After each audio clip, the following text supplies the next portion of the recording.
كان مانشستر حقيقة يعني لا يحظى إلا بالفوز. 4 انتصارات على التوالي، 9 انتصارات من 10، 18 من 21. هذا مجمل انتصارات مانشستر في مبارياته الأخيرة في البريمير ليج. روني، كريستيانو رونالدو، نقاش بين الاثنين، خلاص نسيا ما حصل بينهما هما الآن صديقان حميمان. والثاني والثاني والثاني والثاني والثاني والثاني. ماذا تفعل؟ أنت معجزة بحق، أنت معجزة بحق. كريستيانو رونالدو.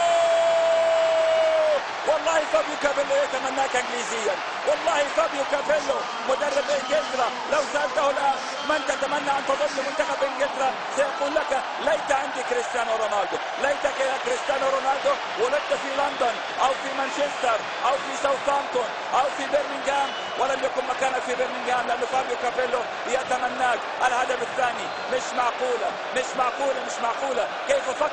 كيف فكر أن يلعبها بهذه الصورة؟ ديفيد جيمس بكل خبرته يتابعها بالنظر، فقط بالنظر ولا شيء غير النظر.